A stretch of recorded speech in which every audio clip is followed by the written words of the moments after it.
The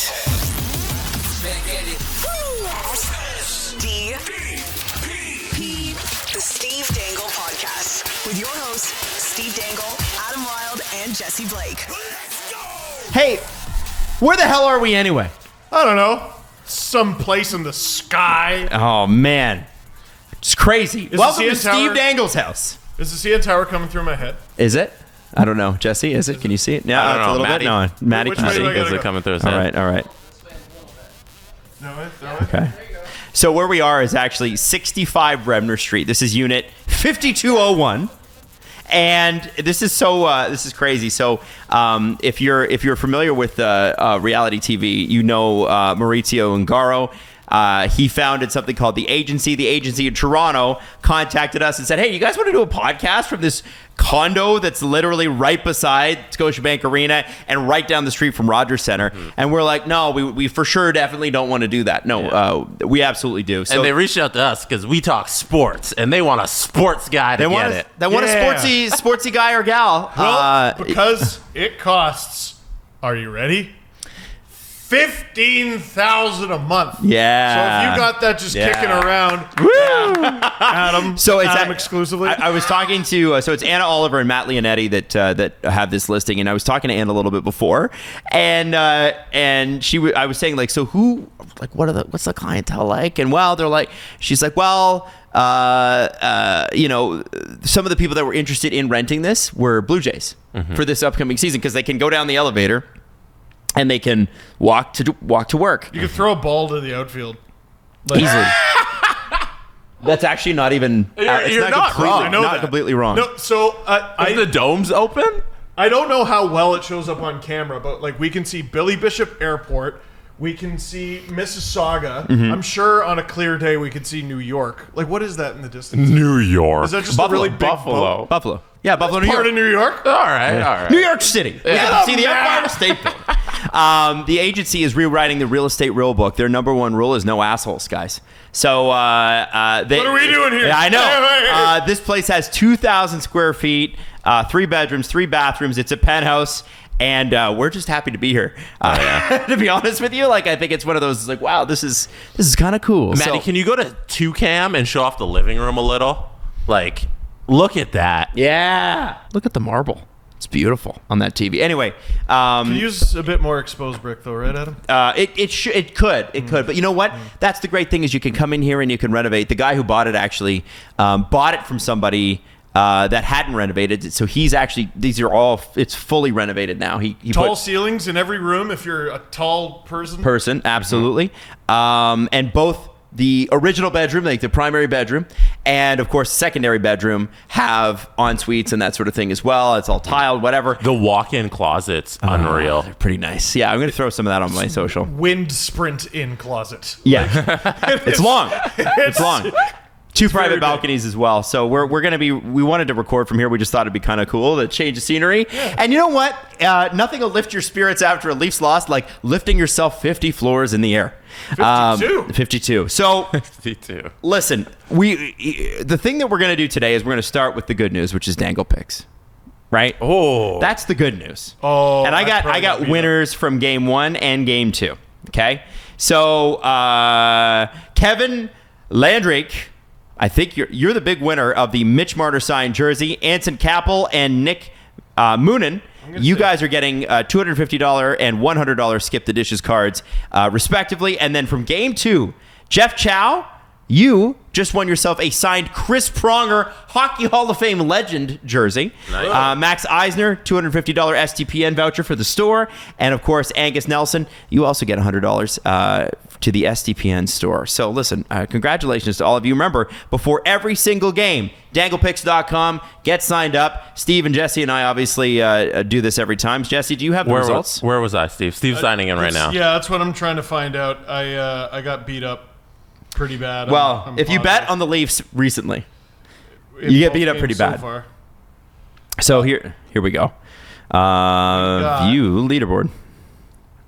Steve's got it. Okay. All right. So Jesse, for game 2, you finished 42nd. Oh, no way! Steve, did you have the Leafs winning? Suck it! Wow. Steve, you finished 228, and I was 501 out of 1,200 entries. 228, considering I bet heavy Leafs is... It's really impressive, actually. I guess most people are betting Leafs. Is it as impressive as 42nd place? I don't think so. I don't know, Jesse. Okay. I don't remember you finishing in the top 30. So we had, I'll be honest, guys, like we were hoping the Leafs would Win. win, and we would have the opportunity to showcase this. You know, like this is this is what an athlete gets to live at. Like you're doing this, like you get to hang out here before a game, which is cool, right? You ever want to stare at the roof of your work? Well, you can do that. And by the way, that's like if you work like anywhere. Yeah, it's that high up. You can work at Steam Whistle. Have you ever looked up at the Steam Whistle tower when you've been down on the sidewalk? It looks like a Lego piece. It's so small. It's tiny. And actually, from my view, I can actually see the planes taking off and landing at Billy Bishop Airport, which is kind of neat. There's a helicopter. And they're all prop planes. There's a Yahtzee out there on the lake. That could be yours. We're higher than that helicopter. We are. Yeah. Yes, the helicopter is flying underneath us. I'm so happy to be facing this way. I can't stand next to the window. You be squirrel. So you're afraid of heights, eh? Apparently. Would you go out on the balcony? Absolutely not. You wouldn't. Could you open the door? I could open the door, yeah. Would you stick your head out? I'd stick my head out. Shut up. Right now? Where is it? It's right here. Here. No, I don't want to. Oh my God. Come on. You gotta stick your head out. Stick your head out. Come on. Okay. Steve, and you'll see this on our socials later. Steve, you did step outside. I give you credit. Elevated heart rate. Okay, so first period, listen, Bobrovsky, and this is where I thought, I'm like, this is going to go well for the Leafs, because Bobrovsky almost had a, if you're a goaltender, 10-the-goal moment right off the bat. He almost had several.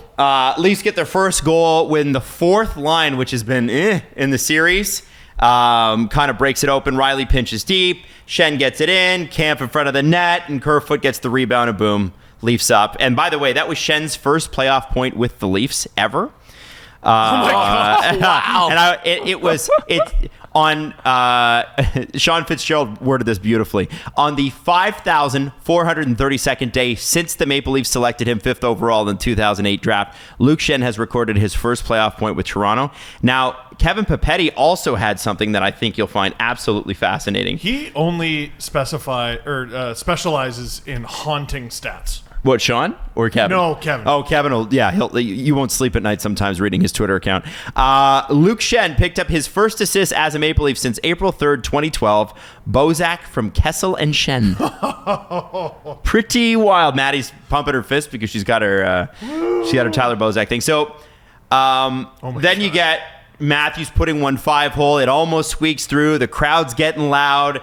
And this is within the first 5 minutes of the game. Zach Dalpe gets his first penalty. Very obvious trips. All the Panthers penalties were pretty obvious. I know they can complain about them all they want, but they're pretty obvious. Stop breaking the law! Leafs get their second goal. O'Reilly gets a cross-ice pass from Marner, buries it, and it was kind of Marner with the vision that we're hoping him to have. Oh, he was an animal on that power play. The Leafs get a second power play when Matthew Tkachuk hits Matthew Nyes, leaves his feet. You could have called it an elbow, but it's a charge. Call it whatever you want. Yeah, whatever you want. They called this one charging.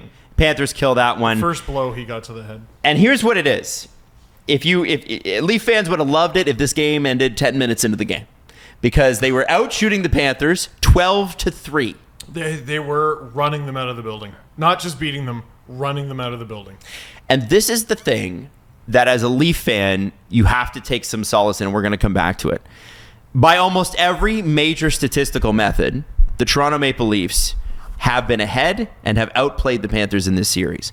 But what killed Boston is the opportunism of the Florida Panthers. Mistakes. And that's what happens. Expected goals aren't goals. They aren't goals, but I think they're reasonable measures of, hey, this could have happened. No, but we need to get over the stupid winometer stats of like, hey, they should have won. That doesn't matter. They didn't. Mm-hmm. Like that's what the game. That's why we play the game. The way that they trend and the way that their play is trending, I think that is relevant. Don't you think? In a series, especially? No, but there hasn't been any proof for the outcome yet. Like, you can trust the process until you lose 4 games.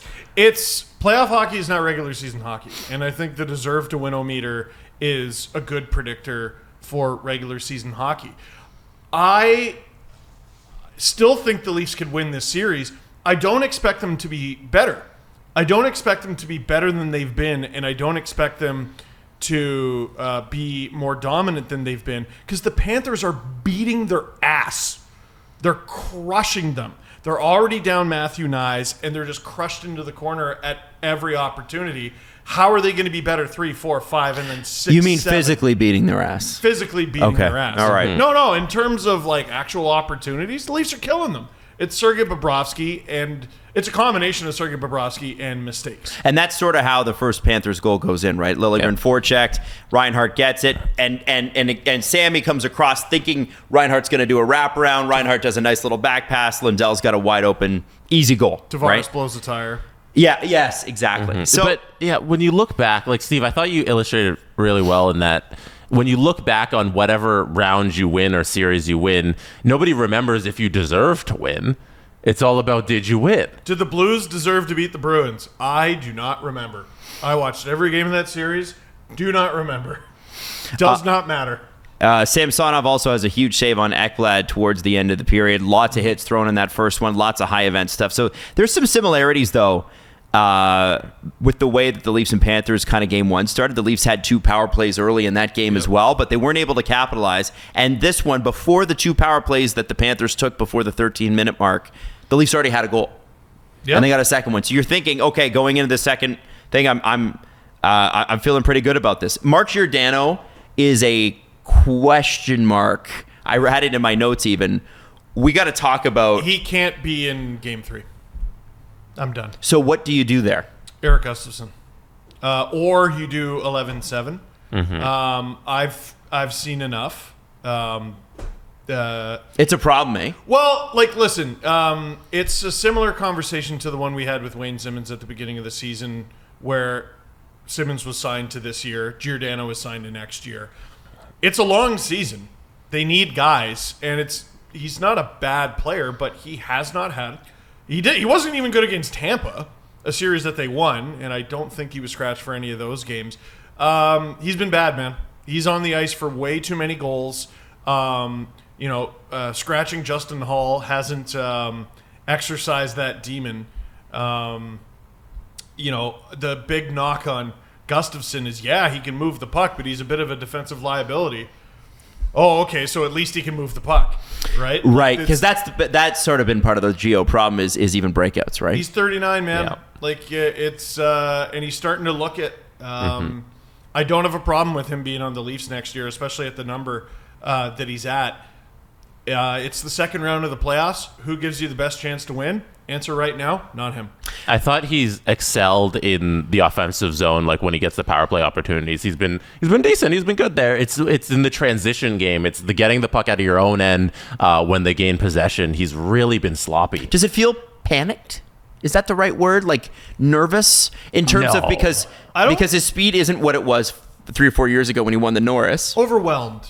Sloppy is the best word I use to describe it, in that you usually expect a higher level, like caliber of play from Mark Giordano. You expect something that's like really crisp, and it hasn't been that at all, and it's led to too many little mistakes that compound themselves into big mistakes. And I don't know why you wouldn't go with 11-7. Like if you can't scratch Mark Giordano because he's the veteran and all that nonsense, like I don't understand why you couldn't just shelter him with 11-7. Is it fair to say he could use just a break? Yeah. They gave him that at the end of the regular season. Like, how many more breaks you need? He's about to get a really long break if things don't change. He's about to get a summer-long break. So let's figure this out. 11-7, whether he stays in the lineup or not, the workload he currently has is obviously not working. Is Mark Giordano scratched if his name isn't Mark Giordano? 1,000,000%. And it's unfortunate. I love the guy. Something good that did happen in that is Austin Matthews tied a franchise record for the longest point streak in a single postseason by a Leaf. Now, because it's the Leafs, it's unimpressive. Are you serious? Gary Lehman and Austin Matthews now hold the record. Are you ready for this, Oilers fans specifically? Because you guys are going to lull your way through the day. If you're an Edmonton Oiler fan, or if you're a Montreal Canadian fan, or you're a Colorado Avalanche fan, or Detroit Red Wing fan, Chicago Blackhawks fans, anybody that's had good long runs in the postseason in the last 20 years, Penguins fans, you're gonna find this hilarious. A franchise that's like 106 years old. The longest point streak in the playoffs ever by a Leaf is 8 games, and it's 11 points. And that is what Austin Matthews and Gary Leeman both did. Oh, my God. 8 games, guys. 8 games. Now, it's impressive, but when you compare it to some of the playoff greats post-expansion, it's embarrassing. Yeah. It's bad. Like, Leon Draisaitl is having one of the most unreal postseasons ever. Is he going to crack any record in Edmonton Oilers history? No. He won't even come close. If he makes the top 5, he's a Hall of Famer. Oh, yeah. Put it that way.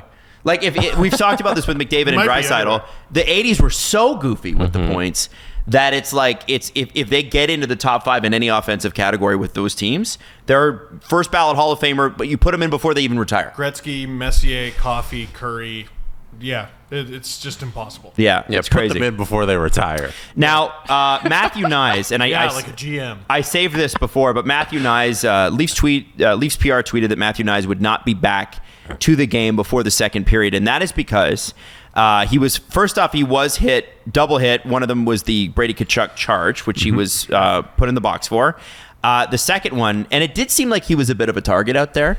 He's great. Because he's good. Sam Bennett hits him and then drags him to the ice in like a choke slam type. He slams his head on the ice on purpose. Yeah. He intentionally injured a player. He didn't get anything for it. It's just not a very good league. We sort of talked about this before the show.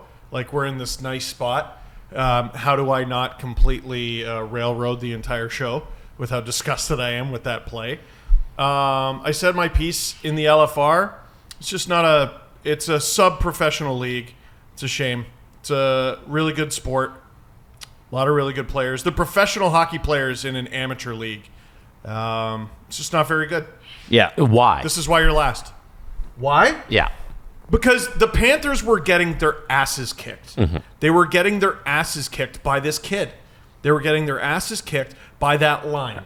The second line for the Florida Panthers was the X factor in Game 1 and after the Nyes injury in Game 2. Keith made an adjustment and kind of figured them out a bit. With this three-headed monster, like, Nyes is such a play driver, and Bunting's been good enough that they said, all right, now that we got Bunting back and he's got his head screwed on, we can roll this three-headed monster, and the Panthers couldn't deal with it. The Leafs were winning that game on the deserve-to-win-o-meter and on the scoreboard. And they said, well, that's an easy enough problem to solve. They grab a player, tie up his legs, and slam his head into the ice. And, like, when you look at Matthew Nyes when he sits up, like, Tweety birds, like, floating around his head. Like, clearly dazed, clearly, I mean, I don't know. Everyone blushes when you use the word concussion. Well, nobody outside of the sport blushes when you use the word. It's everybody inside the sport who wants to pretend they don't exist. I mean, I'll confidently say his brain might have moved a little bit. And he's not returning to the game, and it's nothing. It's just two players getting tangled up, and it's nothing. And that's what everyone told me. And it's simply not. It's a $5,000 fine. Well, It's not. No. Bunting cross-check was the $5,000 That's what he got fined for? He Yeah. didn't get shit for that. And then people are pulling out the Learn Lafferty that. Gudis thing like it's the same. It's a penalty. Lafferty should have got a penalty for the hold, and then he throws his man to the ice. He did not grab the dude and slam his head from a small distance into the ground and then skate away with a shit-eating grin. Bennett's smiling at the end of that because he did his job. He did his job. If there's a fly on the wall of those locker rooms. Yeah, it seemed like they had You a think Mark mission. Crawford was the only one? For that middle Mark part Crawford of the was the only game, one? it seems like they had a mission to really hurt Matthew Knies. Not hurt in the sense that like they're trying to get him injured, but in terms of beat him up on the ice. I'll say that. You know, Well, and this is They getting intentionally injured him. This is getting twittered. Yeah. No, I'll say that. They intentionally injured no, Matthew Knies. and Sam Bennett, he mission accomplished for him. You know, it's check mark. We did it, you guys. Like it's the George Bush walking away. We did it for him and Matthew Tkachuk, and the mission accomplished. Like they high five after that. Can I be bold enough to say it's not difficult to do what Sam Bennett does? It's not difficult. Kudos to him for being big and mean and everything. But the reason we complain about officiating, and Matthew Tkachuk bragged about this at the end of the Bruins series. The Bruins didn't want anything to do with Bennett in the corners and in puck battles. And it's easy to do that job. It's easy to do what Sam Bennett does when you're allowed to get away with whatever the fuck you want. Mm-hmm. It's not difficult to do your job when you're allowed to do whatever you want with no restrictions whatsoever. So it's just not difficult. But what I want to say here, guys, is that we've seen this movie with the Leafs. Yeah. So what happens is, and we've seen this against the Bruins specifically, is one team comes in and goes, they can only call so many. And that's what the Panthers do. The Panthers they're not calling more than 4. They know that. Yeah. Maybe a fifth, but Paul Maurice for sure got in the refs' heads. By the way, those officials last night were less experienced than you would expect for a playoff game. Go look it up, scouting the refs. And again, what we're going to get on this is a bunch of Leaf fans agreeing, a bunch of Panthers and everybody else fans going, oh, you guys are just bitching about the refs. But look at the play objectively. If it was not a Maple Leaf sweater, yes, they can. They're blinded by how much they can. Yes, they can. I have far more faith in people, especially after a good sleep. Good for you. But I want to tell you that I think that this is one of those things where it's like, I think that the Leafs have got to understand here that Florida is banking on the refs going, I should call that, but I can't because it's the postseason. And so my question, if I'm Sheldon Keefe today, is what am I going to do about that? Because you know what the Leafs can do? The Leafs have a really good penalty kill. The Leafs can go toe-to-toe with them on that. Start throwing elbows. Start hitting guys in the face after the whistle. Start crushing guys too. The Leafs have the muscle to do that. This is the problem, though. So you just got to match their level of illegal activity. You have higher skill than they do. Man, it's just it's dark. So what we're hoping is the Leafs drag the Panthers into an 8 versus 8 penalty affair in the second round, which just doesn't happen. That's what I'm saying, though. That's my point. No, but Adam, then it'll just be prison rules. They won't call it anyway. Maybe good. Maybe that's good. Maybe that's it. That's so what I'm saying. You're not saying let's have a bunch of power plays. You're saying just beat the shit out of them also. Yeah. Well, it's better than them beating the shit out of you and you going, well, I'm gonna dance around and hope I don't get called for this stick to the hands. There's a reason the Leafs haven't done that. I don't think they can match the Panthers in that category. I don't think they need to match them exactly, though. They just need to show that they're willing to throw a punch. Yeah. You need to know. You know what? That was Tampa for a number of years. They weren't the toughest team in those series en route to the Cup. They were just willing to take a punch. Totally. So maybe that's it. For me, it's not even that the Leafs are getting beat up. It's that they're getting beat up and they're also losing on the ice in terms of the speed game and being outchanced in not high danger chances because the Leafs won that, but in terms of capitalizing on opportunities, the Florida Panthers are so good at that, and they're beating the Leafs in that way, in that every time the Leafs make a mistake, Florida's like, that mistake, we're going to make you pay for it. The second goal that Sammy allowed is unforgivable. Hold on, we're not even there yet. Well, do you want to get in there? Well, because we were talking about mistakes. The Barkov goal. I mean, the Barkov goal is unforgivable. That's all I really have to say about it. It's a shit goal. And then Tkachuk, the Marner play. Tkachuk, 66 minutes or 66 seconds. That's 66 seconds into the period. 2 goals in 60 seconds, essentially. And here's the thing. The thing that pisses me off about the Marner play is Marner-Matthews play. I'm going to put it on both of them because it's not fair to just do one.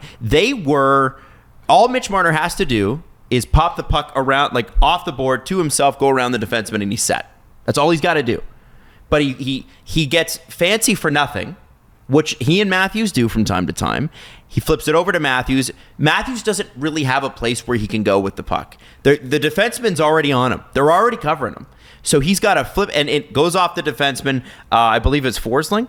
Forsling, yeah. I thought it was Lutzerainen. Yeah. It doesn't matter. So regardless, Forsling, I think, Forsling scored it. Scored it, yeah. But it was set up by Tkachuk. And I don't know, man. It's one of those where it's like, that is such a dummy play. It's so easy. Why are you being fancy at your own blue line? You know you can't do that. I'll tell you why, because it's what they're coached to do. So, and Sheldon Keefe can act, baffled all he wants. They need to get back to how they played against Tampa. They need to have less of the puck, actually. Mm-hmm. So the Panthers thrive on making you make mistakes and capitalizing them. Mm-hmm. When do you make mistakes? At your own blue line? When you have the puck. Oh, yeah. So I'm not saying having the puck is a bad thing. I'm saying the Panthers are forcing the Panthers are handcrafted to beat a team like the Leafs. Yep. And the Leafs have the puck. They make a mistake with it, and the Panthers capitalize. If they keep playing this way, if they keep winning the deserve to win-o-meter war, and that's all, they'll lose the series in 4 if they keep it up. Yeah, that's. I think that's the key of this series. Is it's a terrible matchup for the Toronto Maple Leafs. Everything they do poorly, the Panthers are able to capitalize on that. That's the exact game that the Panthers play, is the opposite Leafs. See, I'm not totally sold that. I'm not totally sold on a couple things here, guys, because here's the reality of the situation. Through 2 games, in all situations, the Leafs are shooting 5.48%. Their goals against that, or their save percentage, is .877. Columbus. I know, but I'm sick of it. Yeah, your goaltender's also a member of the team. I know that, but I mean, I don't expect the goaltending to be this bad, is what I'm saying. I don't think that Barkov goal goes in again if you tried another 10 times. And I'm looking at how many posts they hit last night. If we go through I'm looking at this. Nylander, Tavares both have pucks go off the post. Kerfoot, is on the side of the net as well. No luck there. And then Josh Mahura got hit in the eye and he was bleeding profusely. Leafs get another power play. Oh, yeah. And then you go into the third here. There's at least there had to be 7 or 8 posts in this game. So are the Leafs just not gonna be good at shooting now? Is that what it is, or is it? Can we chalk some of this up to straight up? Sometimes you get bad luck, because that's what it looks like to me. Sure, and we might take that into the summer, right? That's one of those things that is difficult to control. I'm not going to say you can't control, but it's difficult to control. But the Leafs are leaving it up to chance. They allowed a bad goal and they made a silly mistake. Yep. The silly mistake they can clean up. Mm-hmm. The bad goal, Sammy's not at 100%. And we talked about the Panthers-Bruins series and the end of it and how they probably should have went to Jeremy Swayman earlier, right? Mm-hmm. I don't know if if Game 7 should have been his series debut. Or maybe should have been Game 6. He showed up in Game 6? It should have been Game 6. So we had the Mark Giordano conversation. I think Joseph Woll should get Game 3. I wanted to say that, guys. What are your thoughts on that, Jesse, with Sammy's goaltending so far? He's definitely injured. It's a situation where just with Ullmark, you can see that they're battling something, but they're good enough to play in the game. So it's the question of, you guys love doing the thing of how much of 90% of, who was it, McKinnon you always use? I use, Tyler Johnson. Started with Tyler Johnson. Tyler Johnson. And I think the guy they were keeping out of the lineup, if I'm remembering the 2015 Stanley Cup final correctly. And only you could. I think it was Vlad Nemestikov. Yeah. And it was Tyler Johnson with a broken wrist versus Vlad Nemestikov. And I'm positive Nemestikov's better. No, but you're doing the thing where is it 60% of Tyler Johnson is better than 100% of Vlad Nemestikov. So I think we're getting 85% Sammy right now, if I'm guesstimating. I think it's about 80 to 85%. I think that's still a better gamble than Joseph Woll. If they lose the next one, it doesn't matter anyways. If Michael Bunting's going to get criticized for holding his neck after a cross-check, Sammy is wincing at everything. And I think that shot and warm-up really stung him. Oh, off the collarbone. Mm-hmm. And the Panthers keep going up high, and he's just the way he's reacting to things and the way he's moving his lower body, I'd go Wool. But I don't look at the Barkov goal and say that's a direct result of his injury. I think that's a bad mistake. And the thing about the Leafs being unlucky is that the game turned on two controllable mistakes. Agreed. You get a save, you don't turn it over at your own blue line. Mm-hmm. You're making your own luck in those two instances, and that's literally the game. It was a 1-goal game, and you allowed 2 on things you can control. And it happened within the first couple minutes. It's the first couple minutes and the last couple minutes of any period that'll kill you. But you guys are both on start Joseph Woll game 3. Yes, I mean, yeah, I am. Because Here's they're the thing. down 2-0. You could have made an argument going into the playoffs that you could go with Woll over Sammy. Easily. And people are like, what are you talking about? Sammy played all year, and he played great all year. Absolutely agree with you. But Woll won 12 games in a row with the Marlies? 12-0-0 or something he was? He won like 6-7 in a row with the Leafs. This is what I'm saying, right? So people are like, well, he didn't do it at the NHL level. I think if anybody watched the games, anybody that saw the games, saw a kid who was completely poised, completely focused. And the one thing I liked about him versus watching Sammy and Matt Murray is he never lost control of where his posts were. You never see him out of position. And I think if the Leafs are going to win this series, they're going to need a guy who's like that. If I could criticize Sammy for anything, and he's been spectacular for them all year, great story. Mm-hmm. It's he does lose control of those posts, and he is throwing his body to try to save things. And the one thing that I always look at to see if, like, do I think the goalie's in it, is when a shot goes towards the net and they kind of go, they lose it. And if that happens a couple times in a period, you know they can't see the shot that well that day. So I'm Joseph Woll for game 3. When he's getting up and you see him favor his right leg thing, or his left leg? Left leg. The broadcast has been pointing it out. That stuff makes me cringe a little. It's like, why are you in there if you can't stand up fully? I would love to know how much he's injured. Like, if I'm the coach, I'm making a decision based on that, because I think a healthy Sammy, I'm starting over a healthy Joseph Woll. But if he's too injured, then there's no reason he needs to be in the game. So what I'm trying to look up, oh dear. Just like with Allmark. What's up? So Joseph Woll has better NHL and AHL numbers this season than Akira Schmidt. Now, I'm not saying because of that he's better. That's simply not how it works. No. I'm saying, dude, when the Devils started Akira Schmidt, like, we got to take ourselves out of the moment. We see him. He's clearly ready. He's clearly, one of their top 2 guys, at very least. We don't know if he's going to play game 2. He's clearly one of their top 2 guys. It was a weird decision at the time to go with him. Mm-hmm. It was a very strange decision. Well, because Vitek's the starter, you think that, and why would you move off that? And they were down 0-2, and they were getting their ass kicked. They lost the first 2 games of the series 5-1, and they turned it around. The reason I'm wanting to do these changes in game 3 is because if you wait for game 4, it's already too late. Yeah. If they're down 3-0, you're relying on them doing something that's happened 3 times in NHL history. Yeah. I think, coming back from a 3-0 series deficit. So I'm gonna be desperate on Sunday in Florida. I'm going 11-7 on account of one of the forwards is injured, and I think it's just the better idea anyway. If you bring Hall into the lineup, Gustafsson, Giordano out, whatever you have to do, go 11-7. And Joseph Woll's my starter for game 3. You can go back to Sammy. Mm-hmm. And I think you should at some point, especially if Woll falters.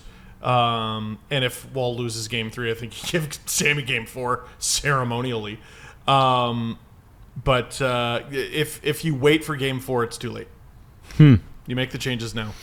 It's such a difficult decision. Because you want to ride with the horses that got you there, but if they have a broken leg, you can't do it. The Devils didn't.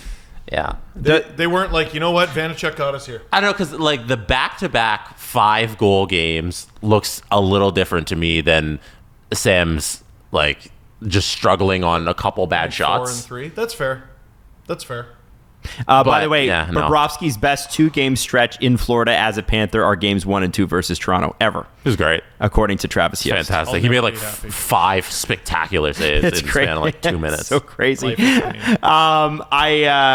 So we'll kind of zoom through the third, because this is the thing. What pissed me off about the third, watching the Leafs, is this was the period they really needed to come out for, and Florida still outshot them here. The Leafs had Florida the first 40 minutes, and that's to me personally, and I want to have this conversation. William Nylander looking like shit. He looked like the best Leafs player in the third period, both games, and I didn't think he was there for the first 40 minutes, and I'm the biggest William Nylander defender out there besides Jesse Blake. I could never reach Jesse's level. I don't know who showed him this recipe, but it tastes like shit. Play just substandard for 40 minutes and then have a spectacular third. How many times have you done this in the playoffs already? Like 4? Yes. Times? Mm-hmm. And he's been the guy that I've been like, he's been the playoff performer in previous years. Horrible body language, too. That just brushing aside play. I can't remember when that was. Second period, maybe. Just horrible body language. And, listen, I understand not wanting to show up to work some days. You fought for a very long time to get here, Willie. And you're letting yourself down. Wow. Yep. So you're not thrilled with his play? Absolutely not. Jesse, I don't give a shit what he does in the third period when he doesn't show up in the first 40. When was the game-winning goal scored? In the first 40. It was scored in the first 21. 21:06. So I don't give a shit what your third period was, man. Like there were a lot of posts, and he was 2 or 3 of them. Bury it. Oh, that's not fair. Well, then they're going to lose. The playoffs aren't fair, though. You do have to keep that in mind, right? Like, if you are, well, that's not fair over a long trajectory. The playoffs aren't a long trajectory. They're a short one. Bury it. Okay. We don't remember Tavares in Game 6 because he almost scored. He scored. So the Leafs lose 3-2, and basically,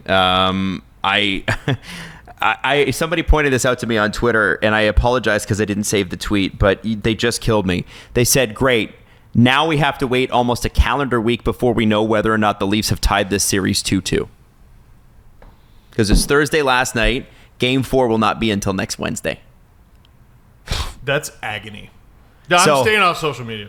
Well, I think that's probably okay. It's going to be a beautiful weekend in this beautiful condo. I didn't have a very nice we don't get to stay here, but no. Oh, what?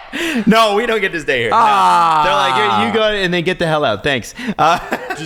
Should we read what we were just saying? What? Yeah, read it. Matthew Nyes, this is from CJ. Matthew Nyes has a concussion and will definitely miss games 3 and 4, according to Sheldon Keefe. He's unlikely to return in the series. How is an NHL player allowed to blatantly concuss another player on the ice and receive no penalty for the play during the game and then receive no supplemental discipline afterwards?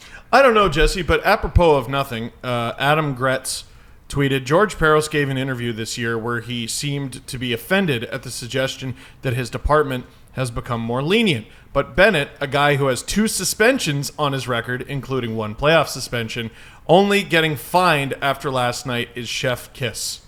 Cam Charron, who worked for the Leafs for 8 years, tweeted, again, I'll bring up the story of sitting next to him in the press box once, and he was on Twitter the entire game.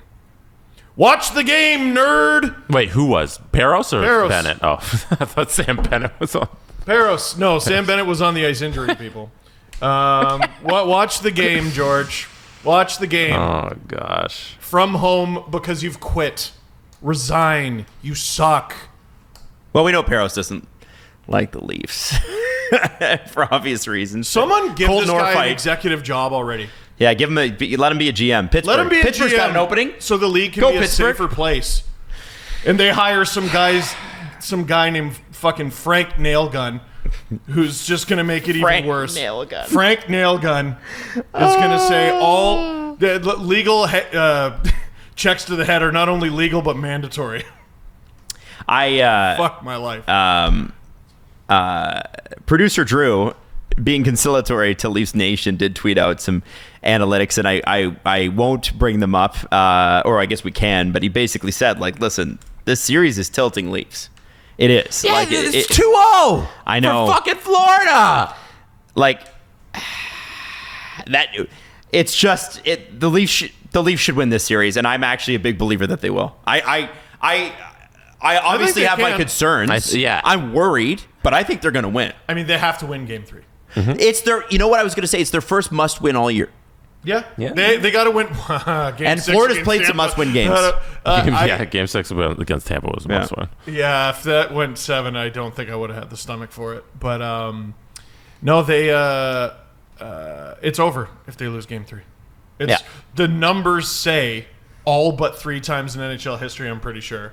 Was it the Leafs in 1942? The Flyers in 2010, and I want to. Wasn't it? It was the same year, was it not? Oh, it was the Kings against the Sharks. Kings against the Sharks in, I don't remember, but Joe Thornton was on the team and he looked very sad.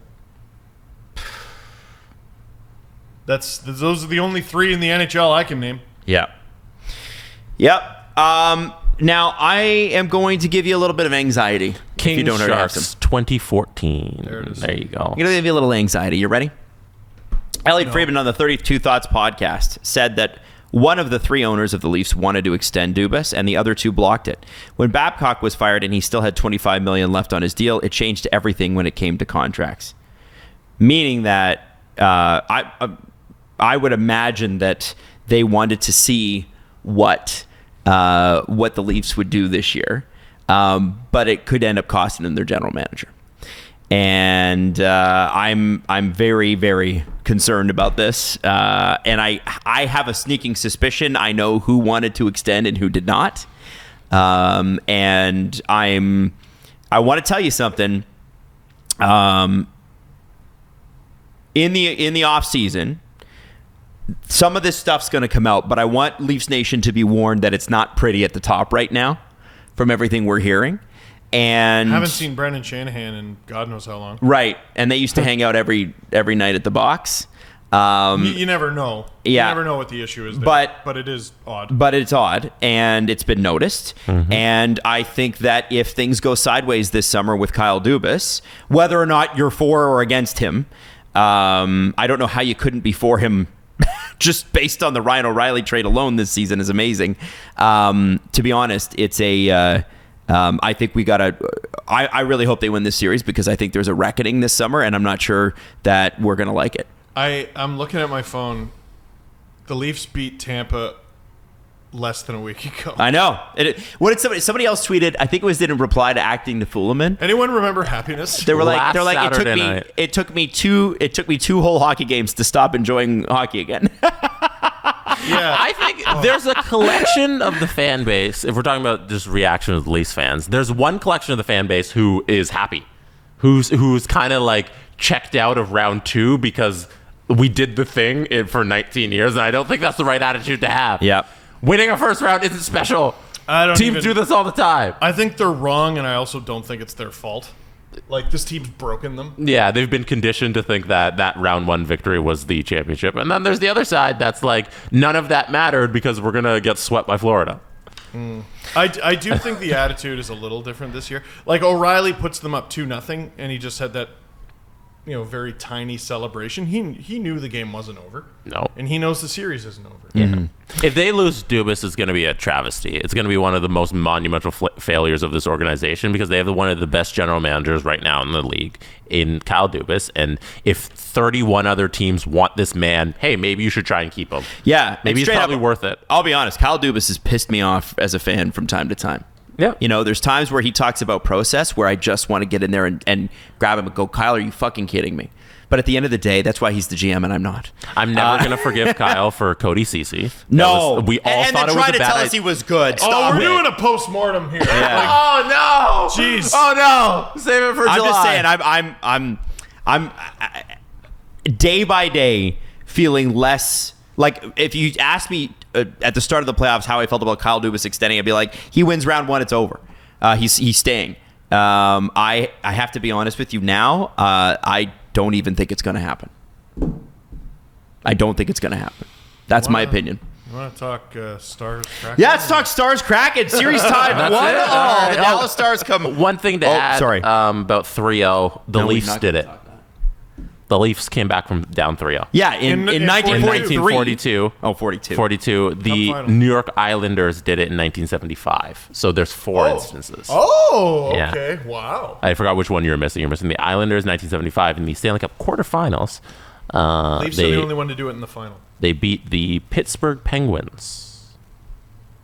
Good for them. There you go. So, if it's not a must-win. It's not a must-win until you're on the brink of elimination. You guys, it's all good. Yeah. They won the deserve a win to meter. We're in trouble. We're in big trouble. Hey, I just want to congratulate the Dallas Stars on letting someone else other than Joe Pavelski score. Thrilled for them. Wyatt Johnson, Jake Ottinger, Tyler Seguin, those are the 3 stars from the game. I think if the takeaway is that, to me, this is going to be a really long series. And, I had some Dallas fans reach out and say, hey, listen, you guys think of Dallas in the 2020 terms. They're not that team anymore. They're actually a team that now outscores their problems more than they defend their problems. They're a little bit more stupid, dumb fun. Which I like. Yeah. And when you have a goalie like Ottinger, I think they had to be that defensive because they didn't have Ottinger. Now that they do... Oh, we could just be idiots. Yeah, don't act like a lot of this isn't on having an all-world goaltender. Well, that's what we're saying. That's exactly what we're saying. Is that when they were playing defense and going to the Stanley Cup final 3 years ago, it was Hudobin in net. But now that you've got a guy like Otter, it's like, well, we can open this game up. Why not? I should have clued in when they got Dadonov because that's him. That's it. Yeah, he's all offense. Stupid, dumb fun. And I was very happy because the sleeper that I picked in my pool, well, I picked 2 sleepers. One was Tyler Bertuzzi. Whoops. But he had a good first round, and that's where it'll stay. And the other was Wyatt Johnson because he wasn't an option to even pick. He just wasn't even listed in our pool. Yeah. Good pick. No, he's a good player. Steve wants a pat on the back. I do. Thank you. Proud of you. Thank you. Proud of you. You know who else is proud of you? So we can tell him, hey, good job, Steve. You know who else is proud of you? The King of Canada, who sits just up here in the CN Tower. Justin? Yeah. Justin Fisher, King of Canada. Yeah. That's right. We're giving all this credit to Jake Ottinger, and then their offense is great, but also their defense is spectacular. Miro Heiskanen played, I think it was 28 minutes last night. Dude just eats up minutes and is excellent at it. And then Ryan Suter, don't call it a comeback, but he's been great. I mean, Vegas looked wonderful in Game 1 against the Oilers. I do somewhat want to see the McDavid versus Heiskanen matchup. No. Just to see 2 racehorses. You're disrespecting Vegas once again. No respect to the Ike bomb. No respect to the Ivan Barbashev. I want to congratulate 2 Seattle Kraken on getting their second and third goals because remember, you can't score until everybody else has scored. It's almost like you're at Christmas dinner, right? You can't go up for seconds until everybody's had their first. Yep. Right? Yep. So Ty Carty and Jordan Eberle, congratulations. Ty got his second or Eberle got his third. But remember, 16 of them have scored in the playoffs. 16. Last night was only the second time in the playoffs that Seattle didn't score the first goal. That is such an important stat. Because I'm pretty sure every game in the Colorado series, Seattle opened the scoring. I'll double check it, and then for Game 1 in Dallas, it was comeback victory for Seattle. They didn't open the scoring, and then again they didn't open the scoring. But I'm pretty sure every game in Colorado, it's such an underrated team. Yeah, they're really fun. But what's weird though is I think next year we're gonna have the exact same blind spot for these guys. 100%. Because I feel like there was so much more fanfare around Vegas, and oh man, March is so. And I've been trying to tell you about Riley Smith, and the Panthers are dumb. I think a lot of it had to do with you're an idiot for letting these guys go. Look how they were good immediately, and James Neal and Marc-Andre Fleury, and I don't know. I feel like it's going to take them winning the cup for me to not have a Seattle Kraken blind spot. Or at least make the finals like Vegas or did, Final Four, even. I mean, I think my blind spot's gone. They're good. Yeah. Well, it's not even like I don't think they're good. I look at the roster and I'm like, I like some of those guys. Yeah. I like some of them. You know what I was thinking? What? If I'm a billionaire, I can afford this apartment. I was thinking that since we're in my house, you should listen to my opinion. No, I'm kidding. But wouldn't it be funny? And this is just an off-season thing. If Winnipeg does decide to blow it up, and not retool, but actually go for a rebuild, which I think they probably should. One guy expand they to could Brandon? get the most for is Connor Hellebuck. Wouldn't he be perfect on the Seattle team? And wouldn't the Seattle team be able to give up the stuff that you need to get him? Yeah, but he makes money, and they're just not. Yeah, really but he into makes that. Jamie Alexiak money. It's not with and Adam Larson money. Shoot. Here's another question based on the Seattle and trading pieces. Does Connor Hellebuck come to Seattle in a Shane Wright deal? Whoa! Is this a team that can look at Shane Wright now as an asset and say, hey, we thought we were getting this really high pick. We were going to bring him to the lineup, and he's going to add to this offensive firepower. But now we don't really need him. Why don't we flip this for something we do need in Connor Hellebuck or whatever asset they want to grab? That is fascinating. That is a very interesting idea, Jesse. He's played in the fucking OHL this year, you know? That's how much they didn't need him. So he's in the AHL right now. And After their season ended. if I'm not mistaken, can they call him up? I think they can. Yeah, if they wanted to, I'm pretty sure. Oh, that's They don't need him. They don't need him right now. That's some fascinating shit.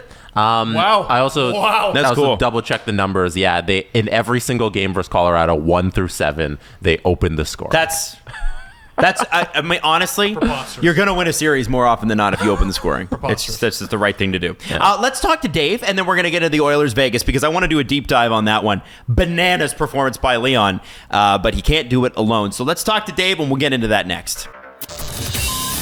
You can bet that with David Bastel. Brought to you by Sports Interaction. Get in the action and make a play. 19 plus. Please play responsibly. All right, Dave, we're just going to ignore all talk about the Leaf game. What I want to talk to you about, honestly, is Josh Morrissey. When I bring that name up, what does that elicit in you given the Norris candidates that came out last night? What an embarrassment. Honestly, I love Adam Fox. I think he's a great defenseman on a high-profile team. Kel McCarr is probably the best defenseman in the world, if you're just selecting a defenseman, right? Yeah. But and then Erik Karlsson. So Erik Karlsson has a nice team on a shit team, or a nice season on a shit team. 100 points is fantastic.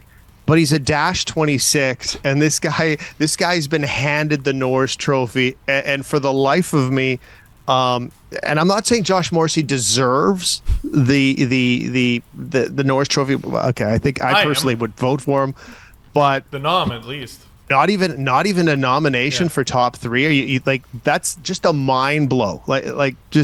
Welcome to the Paper Tiger Club, Erik Karlsson, because your 101 points and your -26 is going to look just as good as Linus Allmark's Vezina Trophy for shitting the bed in the first round. You know what, Dave? Am I allowed to say that? Dave, we're trying to entertain people here. Just at least tell us how you feel. Yeah, exactly. That's Dave, fair. I just wish you took a viewpoint and stuck to it, you know?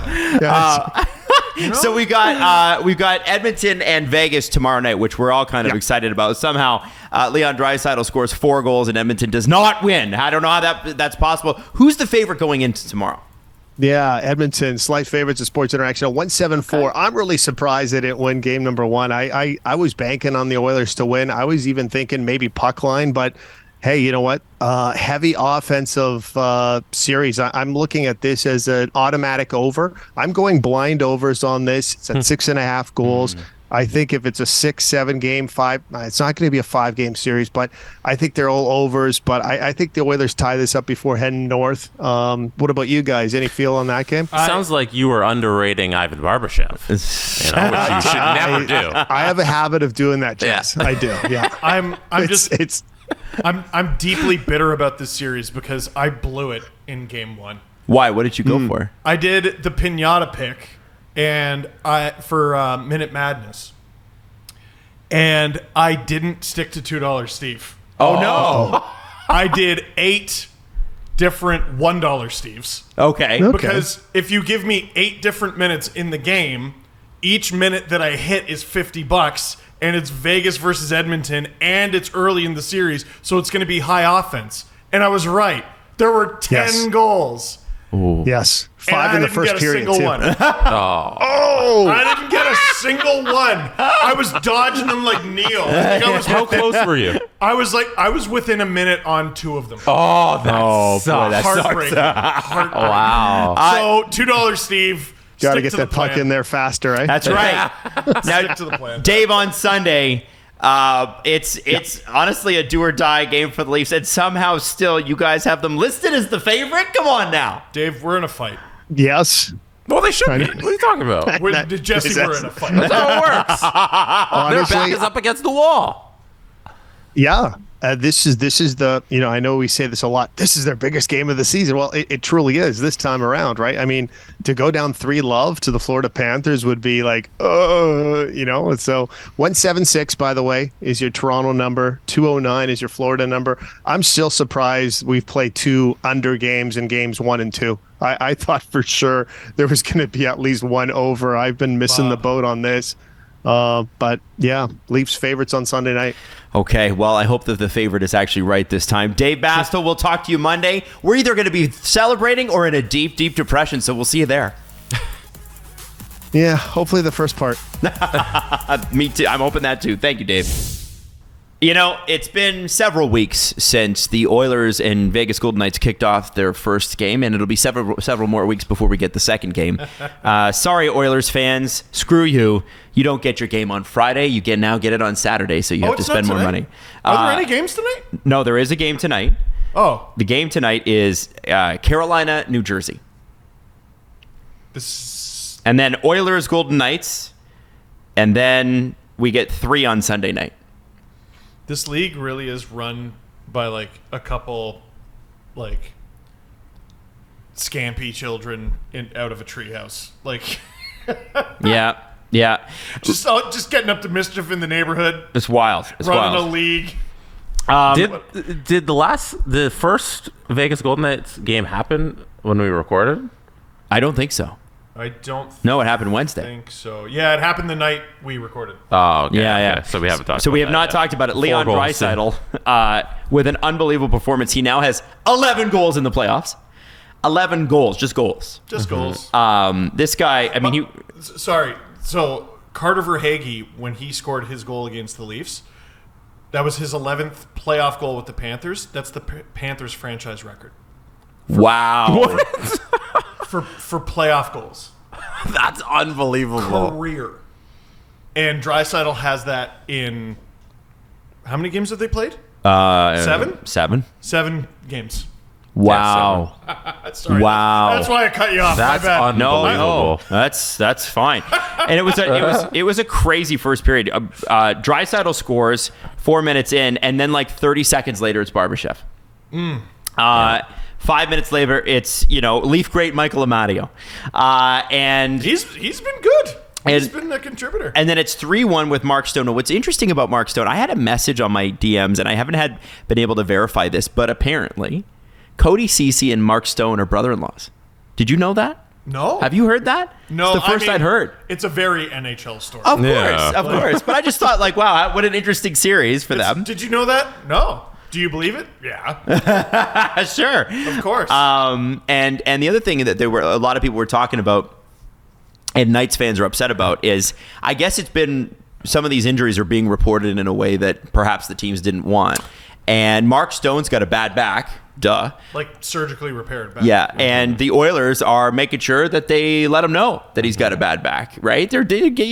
When you know somebody's injured in the playoffs, we've seen this before. I'm not calling the Oilers necessarily dirty, but the playoffs are dirty. If I know that Steve's got a broken hand, I'm absolutely going to be slashing. I think it. they mentioned it on the second period intermission when Dallas Eakins was on and he's talking with Friedman and that sort of stuff. And they're like, this is why teams report upper and lower body injuries. This is why they don't want to give their opponent information and say, hey, target my leg. It's hurting right now.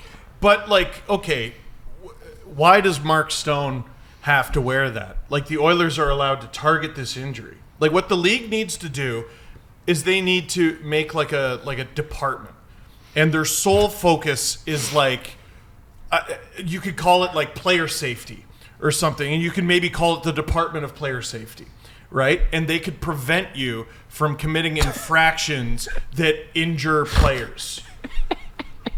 Who would head up this Department of Player Safety? Oh, some fucking goon. I think some fucking goon would be the perfect person to head up the Department of Player Safety. I don't know how you fine the Edmonton Oilers for targeting Mark Stone's I don't back. think you do. Like, I don't think they're you can. they're doing the thing that every hockey team ever has done. Yeah. What, cross checks? Well, yeah. If you know a player's injured, you're going to do that. I don't necessarily agree with you on that, Steve. I don't agree with that either. You're not going to get suspensions for that. I think Mark Stone's playing with an injured back. I think the Edmonton Oilers are doing the smart thing and going, man, the Vegas Golden Knights would be way less good if he wasn't playing well. And no, they're doing whatever they're allowed to do. Exactly. And to be clear, I'm not criticizing the Oilers. No, of course. So criticizing you wouldn't dare. Not the Oilers. The shit heap league that they play in. But I do like this. The game was ridiculous because there's 5 goals in the first period. It's 3-2 Vegas, which is the amount of goals that was scored in Toronto last night with the Panthers. And then the third period, it's another 3-2 period. Draisaitl again scores. Barbashev again scores about a minute later. He's been good, man. And then Chandler Stevenson scores. And then Draisaitl scores again. And you're like, oh, maybe we got a game here. But Jack Eichel ends it with the Oilers' late push. He gets his 4th of the playoffs. I hate so badly that people were saying Draisaitl pulled a Matthews by scoring 4 goals and losing. Why do you say that? Because that's not how we should remember that game. I know, but we're going to remember it forever. We have to remember it that way. One thing about the Edmonton Oilers, they have a defenseman. His name is Vincent Desharnais. Yes. And I think he has been responsible. The Seaweed man. I think he has been responsible for every single goal they've allowed. There's like 8 of them last game where it's just directly off of turnovers or sloppy play, and I don't understand how he's still on the ice. Because he stinks, man. He stinks, and this is the way that. But the coach loves him. The coach absolutely loves him. He's the seaweed man. You need He's seaweed not an NHL defenseman in this playoff. No, at all. Or just generally. I don't think Vinny Desharnais is a regular. I think he's a 6'7" guy. Isn't he young? I don't know if he's young. He's big. He fits the prototype of exactly what you think. He's born in 96. I don't even know what's young anymore. So he's a year older than McDavid. Oh, no. So he's like in the prime of his life. This is a problem. Jesse, are we allowed to play audio here, by the way? Just throwing this something. We can. Can we? Yeah. Okay, because I do want to, while we're queuing it up, you guys continue. I didn't mean to interrupt, but... Played 8 minutes, was a -2. Okay. He played 8 minutes? Yeah. Are they running 11? Why are they are. Why is he... Why? There's nobody else. I mean, maybe you could play someone. Why? I mean, surely. Ethan What, Bear are they might going to have be been- worse? What if they had Ethan Bear instead? Somebody, anybody. somebody actually useful. If they played Steve, it'd be better results. Okay. So, Okay. so Leon scores 4 goals. They call me the barnacle man. Because I stick right to you. I grab on and I hold on because I can't move. Steve Barnacle. And when I score a goal, they play the SpongeBob theme song. Ooh, it's in the way to pull it into the sea. Anyway. I wanted you to hear Leon Draisaitl's press conference after the game. We'll play a little bit of it here. Just fire it up, Jesse, whenever you can, because obviously he just scored 4 goals and he's pissy. You might say he's pissy. Yeah? Yeah. And I think there's some things that he says that I think you'll find interesting based on this particular thing. I want you to listen for his summation of how the Oilers play hockey. All weren't good enough. It's not even close to how we play and how we successfully play. So, gotta move on, and we'll be better. Do you feel like you're coming on a little bit as a team later in the game, but maybe just a little too late? Kind of? Yeah, for sure. Later on, we're all over them, but that's usually the game we play from minute 1, right? So we'll get back to that. Got to regroup, learn from it, and move on. Can you take some joy out of scoring 4 tonight? It's not like that happens every night. No. With their structure, and I mean, what's enough for you? Was it just kind of the consistency of it, the pace, or was it something else with what they did defensively? No, it's nothing they did. They're a good team. We know that, but nothing that we can't handle or haven't seen. This is just on us, not bringing our best game. Their ability to capitalize on your guys' turnovers tonight, does that kind of exemplify how thin the margin of error is in the second round of the playoffs? Yeah, for sure. They got a lot of skill. So if you turn it over, they'll make you pay. So they're a good puck moving team. So something that we have to be better at. Yeah. Every question was like a dagger. Oh yeah. Like he's like, I gave you the gem. I gave you the no. Can you take some joy out of this? No. That's the quote. Move on to the next guy. I also found response. I also for sure. Agree. But I found it funny that he's like that's not even close to how we play. It's exactly how you play. That's exactly how the Edmonton Oilers play. I think down the stretch they were way better. Mm-hmm. And I think they thought and think that they're way better and they're capable of more in the defensive end. And I think they're right, too. But the Golden Knights picked them apart. And what is that conversation like behind closed doors when the media's not around? Because he's talking about how we're not good enough. We weren't good enough. I'm curious who we is, and does he include himself in we? Because I think if he does include himself in we, he might be incorrect. Mm-hmm. On account of he had 4 friggin' goals.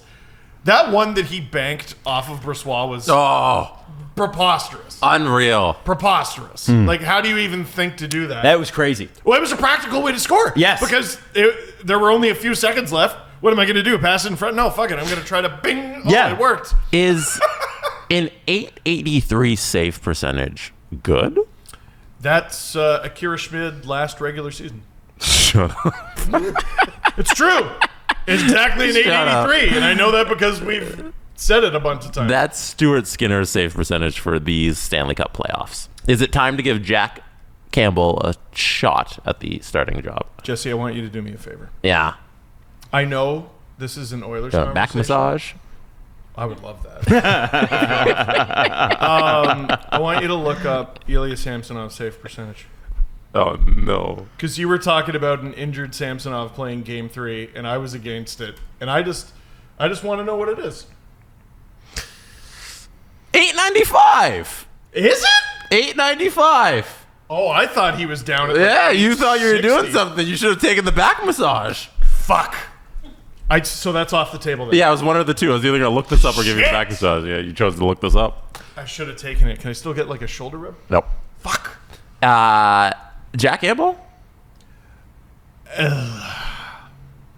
Laurent Brossoit has been awesome. These Golden Knights don't have a problem. Maybe Edmonton should have hung on to Brossoit. He was an Oiler. Yeah. He's just beaten all his former teams. This is the battle of the former teams. That's what Brossoit's on. Damn. He's just on a mission. Yeah, it's like when you're Pokemon, you go up the ladder. Yeah. Damn, I hope he didn't. Well, I know he didn't play for the Kraken. No. The Stars? I don't think he was on the Stars. Jack Campbell? No, I think if Skinner does that again, you think about it for Game 3. Mm-hmm. But I mean, that's your all-star. Yeah, and none of the goals, like none of them were really like egregiously Skinner's fault. A lot of his defensive breakdowns and good shots by Vegas. So I don't know. It wasn't like an awful game or anything. They were always in it because of Draisaitl. They were always in it too. Leon Draisaitl's 11 goals are the most scored by a single player in the first 7 games of the postseason since Newsy Lalonde in 1919. That is a real Please tweet. spell Newsy. Newsy. How do you spell Newsy? Newsy. Newsy Lalonde. And I actually have heard of Newsy Lalonde. I know about Newsy Lalonde. Where was He's he a born? Montreal Canadiens great. Where was he His real born? name is Cyril. Where was he born? He was born in Cornwall, but he died in Montreal, Quebec in 1970. Oh, He died in 1970. Born in 1887. Yeah. Yeah. That's how bananas what Leon Draisaitl is doing right now. This is the part where we look up what was the #1 song on the Billboard in 1987. And by the way, 1887. he played. 1987 would still make him older than anyone on the show. Oh my God. That's 100 years before he was born. He played NHA, which was pre-NHL for the Canadians, from on and off from 1909 to 1928. Does Newsy Lalonde have a hockey DB? Yeah. Newsy Lalonde. There. Edward Newsy Lalonde. Edward? I thought you said How Cyril. many names does this guy have? Oh yeah, no, his name is Edouard Cyril Newsy Lalonde. Yeah. The last game he played in the NHL, the last game he played in the NHL, he played one game in the 1926-27 season. The Queen, who is dead, was born in 1925. After his retirement, he also served as the head coach of the Ottawa Senators from 29 to 31 and the Montreal Canadiens from 32 to 35. So Newsy was a reporter before he was a professional. You're fucking joking! That's where Is that actually where it's he come from? acquired the moniker Newsy. No. So Newsy Lalonde, as a minor, he worked first as a reporter. This is great. Then as a printer for the Cornwall Freeholder and Woodstock, Ontario Express newspapers, where he acquired the Newsy moniker. And then he started his career in hockey in 1904. With the Cornwall Victorias of the Federal Amateur Hockey League. My favorite team that he played for is the Renfrew Creamery Kings. Yep. One of the National Hockey Association's founding teams in 1909. The Creamery Kings. And do you want a fun fact? That's actually where the term getting creamed came from. Oh, is that what? Oh, no. It's not. Oh, man, they got creamed last night. They ever get creamed? They got Newsy. You know what I mean? The Renfrew. He was also a professional lacrosse player at the same time as his soccer career. Crazy. I don't want to know about anyone other than this person. Lalonde I only want to know about Newsy Lalonde. Lalonde earned more in lacrosse than he did in hockey. He started playing in 1905 as goaltender, but moved to the attack position in 1910, becoming the sport's greatest star. He would break the scoring record for his Montreal team in 1910 with 31 goals. This was a goalie. He's listed at 5'9", 168 pounds, which I'm fairly confident would put him in the top quarter biggest players in the league. Wow. He was signed to be a player manager for the Toronto Lacrosse Club, but almost immediately changed his mind and joined the exodus of players heading west for big contract. He signed for Con Jones to play for Vancouver. For how much money did Newsy Lalonde make for when he signed with Con Jones to play for Vancouver? $2,000. He was. This is for one season. $2,000. He was one of the highest paid players. He made $1,500. Did I get it? No. What do you think? 2,000. No. $5,000. This one bread was like 19 cents, man. That's freaking crazy. In That's comparison, big money. as a hockey player, his salary in 1910 for the Montreal Canadiens was... In 1910? 1910-11 season for the Montreal Canadiens. So when did he make $5,000? That same year, 1910-11, he made $5,000 for Vancouver in the lacrosse league. Oh, So Montreal would be $4,000. $2,500. $1,300. By the way, I'm reading up a little bit more on the Renfrew Creamery Kings. I just thought you should know that they were founded by Cobalt Silver Rush mining magnate M.J. O'Brien, who was also a senator. And he is famous for signing, are you ready? Frank Patrick and Lester Patrick at outrageous salaries. Jesse, you ready for this? $3,000 a piece to play for the Creamery Kings. And Cyclone Taylor for $5,250. Have we already talked about how the last team he played for in the CAHL, I have no idea what that even is, was the Quebec Beavers? Mm-hmm. That's a great name. With Edward Jock Bennett. He's in the Hall of Fame, right? Yeah. Newsy? And their top scorer, Leo Quenneville.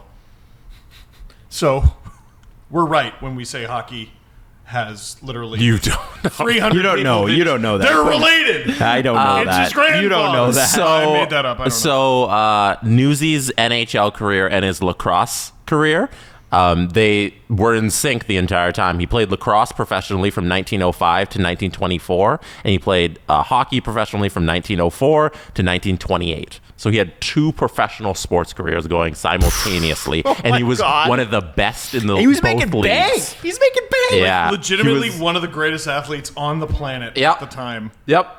And, in and sports. he could write a mean sports column too. Yeah! Hey, And he took James CJ's Myrtle. job.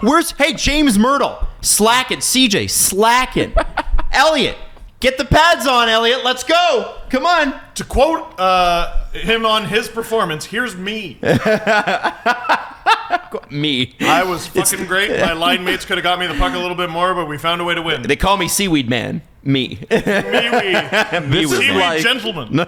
This is like if CJ was like, I'm going to pause my career at Sportsnet to go play for the Leafs and then also play for the Toronto Rock and be the best at both of them. That's crazy. Newsy Lalonde. Draisaitl sucks. He kind of stinks. Yeah, he does. Like, compared to this guy. Oh, yeah. Yeah, Draisaitl needs to add to his resume. Where's your side gig, Leon? Are we gonna ask CJ why, when he left Sportsnet, instead of going to us and TSN, he didn't go play in the NHL? How deep in conversations do you think he got with Dubas? Like how far along do you think those contract talks went? To be first line center? Yeah. Like Dubas is probably like, we'll trade Matthew, CJ, if you'll just play for us. If you'll just play for us. You know, I don't think very deep. Okay. We did sort of talk about it a little bit before, but we got to stop. We got to stop counting out the Carolina Hurricanes. Doesn't seem to matter how many injuries they have. 5-1 against New Jersey. No. What? Oh, I guess you only watched the first period. Oh, I'm sorry. New Jersey won that game for 40 minutes.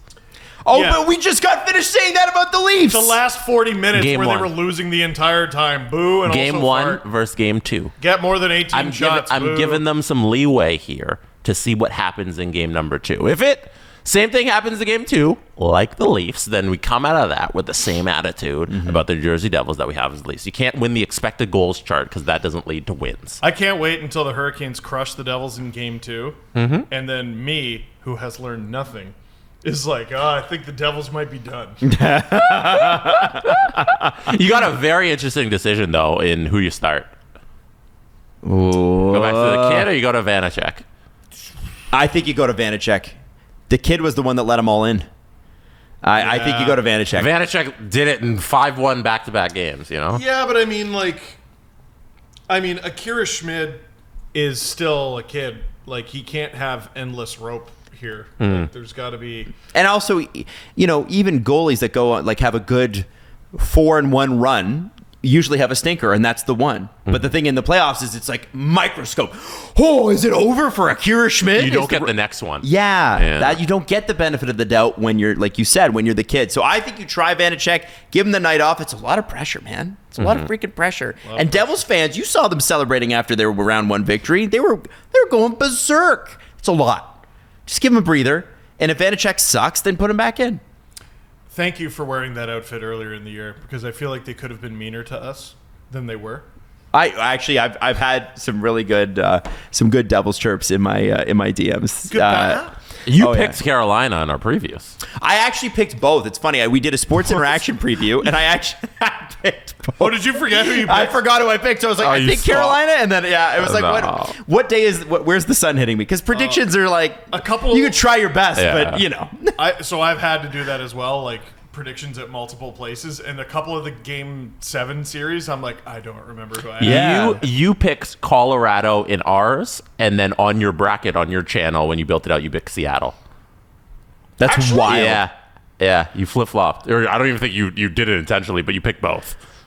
I could have also just clicked the wrong team because I never thought Seattle was winning that series. That's right. You must have just been tired. The thing is, too, you got to remember, like with New Jersey and Carolina, there's legitimate arguments for both as to why they should win. Yes. Like this isn't New Jersey. If you're not taking New Jersey seriously at this point, like I didn't at the beginning of the season, I don't know what to tell you. This is a Carolina's very poised. good hockey team. Yeah. But Carolina's been this good for years. Yeah. So you can also say, well, they've done it. They've done it to the second round for years. But that's the thing, is it's always ended at the second round. Except one time they made it to the conference final, and I forgot. Which they pointed out. Was that in the I don't remember what year. bubble they year? yelled it at me many times. No, it wasn't and the I bubble still year. don't remember. 2019? I don't know. Okay, so Norris Trophy finalists are here. We're not going to spend too much on New Jersey, Carolina, because the game's tonight. Fox, McCarr, Carlson. You heard Dave's opinion on it. Guys, any thoughts on that? It did seem a bit strange that McCarr was in that. I know he played great in the games that he was in, but I was actually surprised to see his name up there. I thought, okay, everybody gets a year off because of injuries and stuff like that. He'll be back and win it next year. So, yeah, exactly. So I'm looking it up right now. Kel McCarr missed 22 games. It's incredible that he was nominated. Incredible. I mean, he had 17 goals, 49 assists, 66 points in 60 games. Generally speaking, that gets you nominated for the Norris. I don't think it does in 2023. He missed too many games. Like, look at the Norris nominees. One guy missed 22 games. The other is legitimately not even a good defenseman. Erik Karlsson's not a good defenseman. No, he's not. Of course not.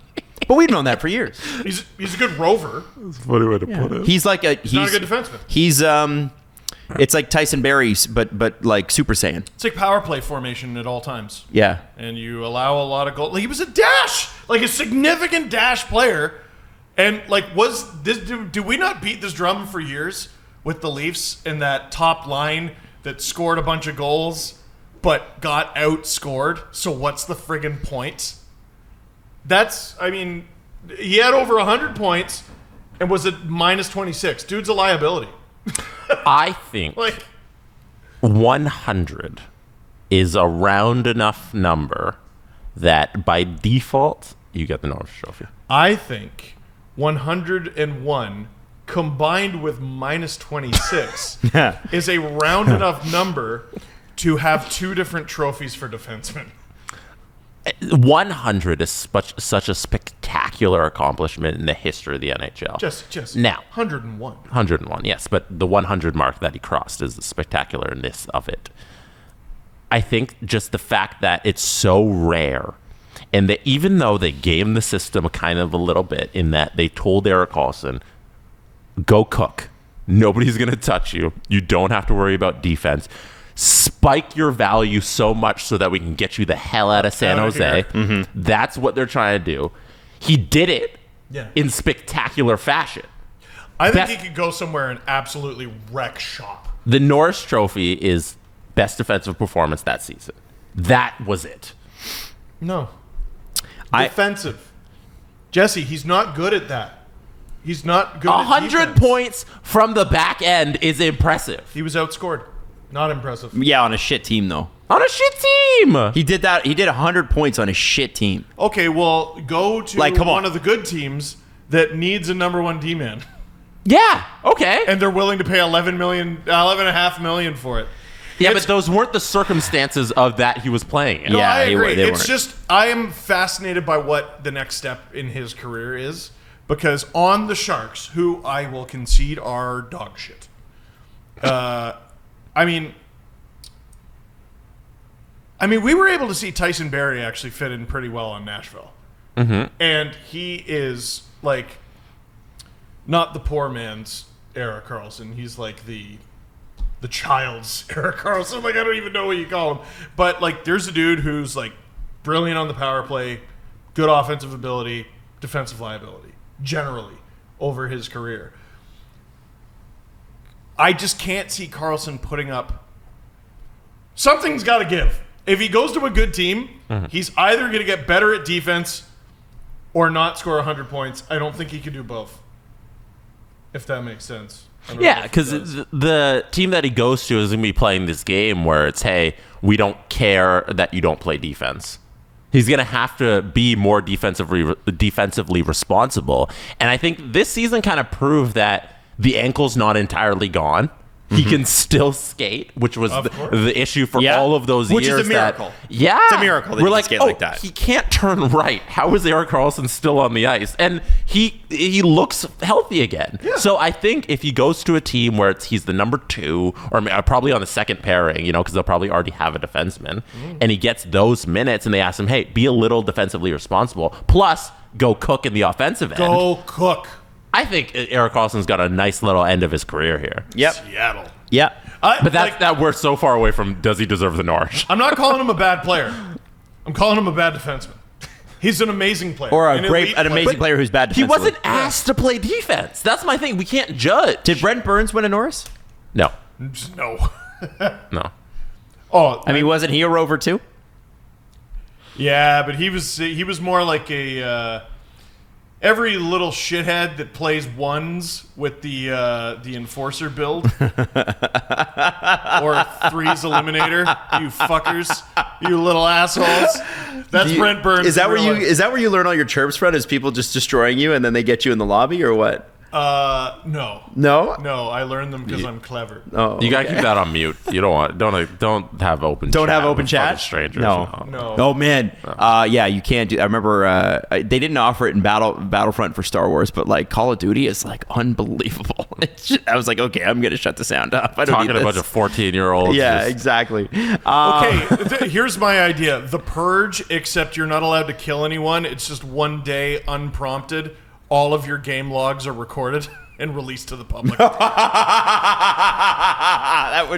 There'd be some problems. There'd definitely be some problems. No murder, no stealing, no destruction of property. It's just all the things you say they're just put out there one day a year and you don't know when. The first couple of Purge movies are very good. Are they? I enjoy them. They worth watching? Yeah. Okay. I think the first one should be Christmas morning, 2023. I want to... Jeez, Steve. Okay, so before we go here, I want to end on a positive. And I want to bring it back to the Leafs. We're in this beautiful condo.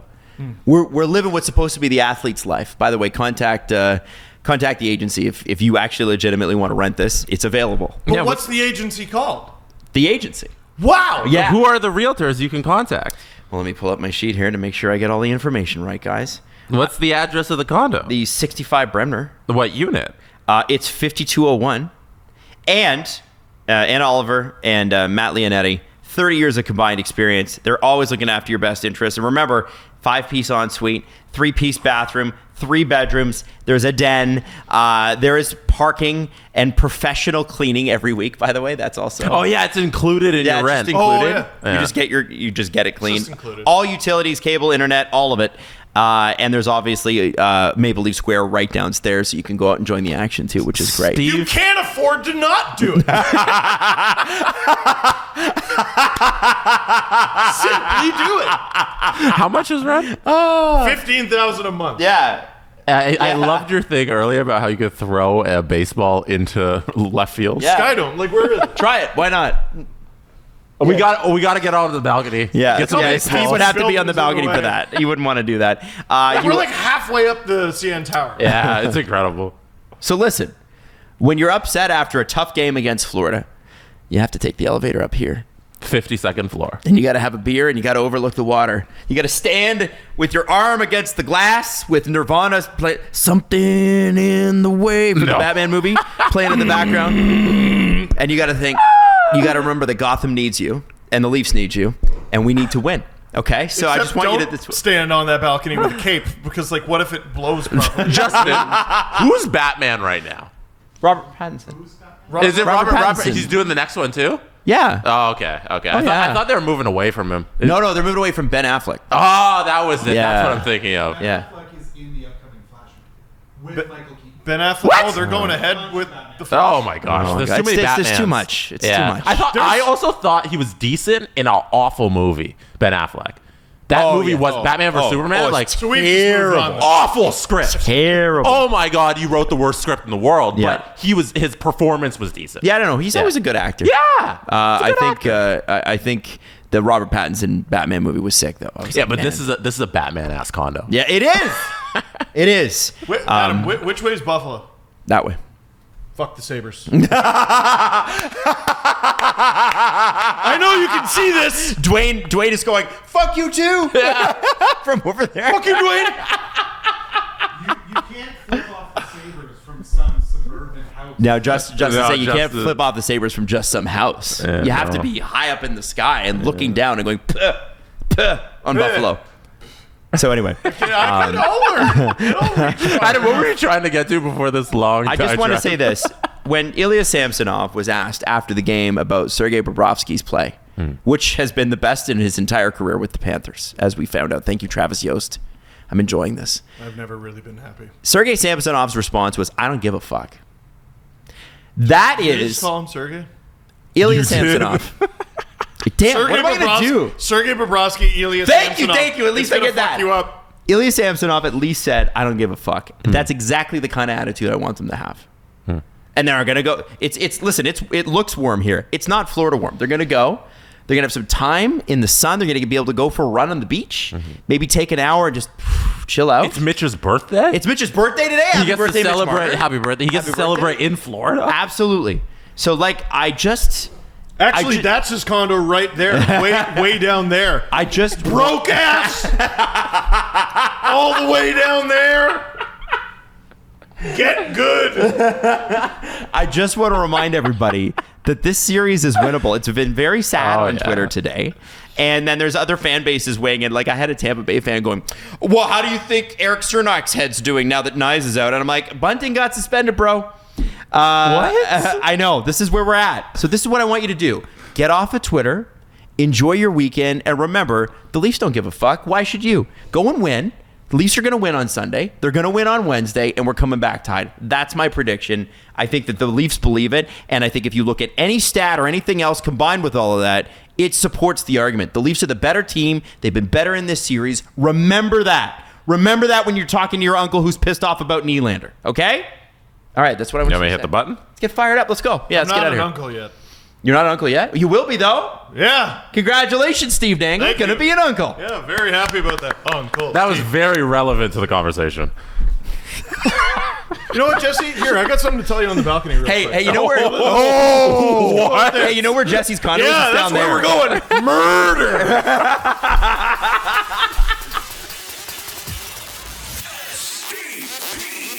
The Steve Dangle Podcast.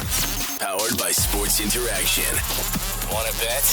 Follow the guys on Twitter at Steve_Dangle, at Adam WYLDE, and at Jesse Blake. Connection.